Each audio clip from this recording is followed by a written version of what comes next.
Я сразу скажу то, что если вы храпите во сне, помимо того, что вы беспокоите партнера и не высыпаетесь, вы еще разрушаете свой головной мозг и свое сердце. Храп во сне – это показатель того, что мозг и сердце находятся в состоянии ишемии, кислородного голодания. И это не то полезное кислородное голодание, которое при задержке дыхания, и потом сосуды раскрываются и все хорошо. С такими задержками мы на программе будем работать. Это то кислородное голодание, которое каждую ночь вводит наш мозг и сердце в состояние, подобное микроинсульту, микроинфаркту.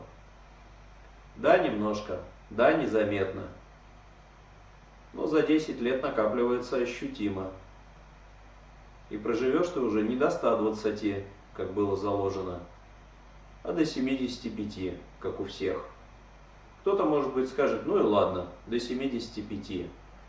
Но я скажу так, важно не сколько ты живешь, а в каком качестве и с какой активностью. Так вот, это качество будет постоянно теряться, какая активность. Поэтому храп, друзья, надо убирать. Убрали храп, сразу сон стал более качественный. Скрип, хруст челюсти, то же самое. Значит, простая вещь, смотрите, первое. Вы легли на живот и нашли такое положение, при котором вы опираетесь челюстью, нижней челюстью о пол. Дальше вообще ничего заумного. Надо медленно, аккуратно, несколько раз открыть, закрыть рот. Как бы выдвигая челюсть, как ящик из стола. И стараясь расслабить шею при этом.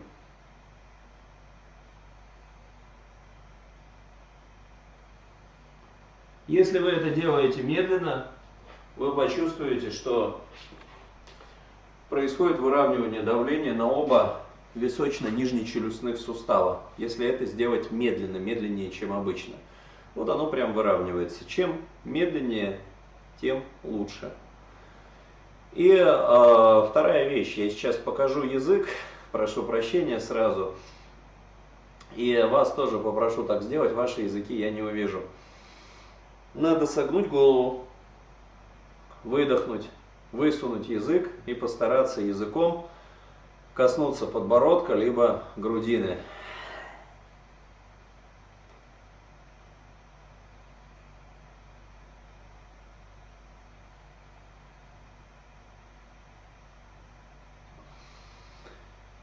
При этом, если вы делали эту штуку сейчас, так как я показал, вы скорее всего ощутили, почувствовали, что что-то происходит с шеей, расширяется горло, происходит интенсивное вытяжение шеи. И дальше, когда вы вышли из этого положения, если вы не чуть-чуть показали язык, а прям подержали, вы почувствуете, что пошла хорошая волна в головной мозг. Давайте еще раз сделаем. Можно даже со звуком.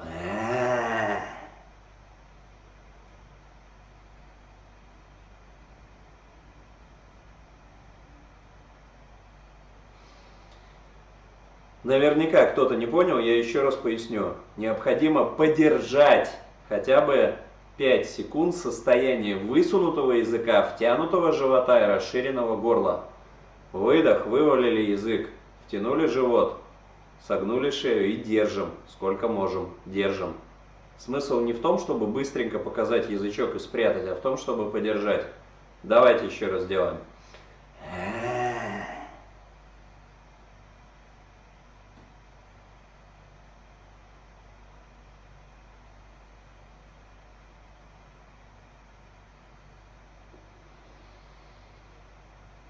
И сейчас, если вы все сделали так, как я говорил, вы почувствуете то, что да, еще дополнительно освободились сосуды, питающие мозг. Да, пошла волна крови вверх, к мозгам, к глазам, да, становится хорошо.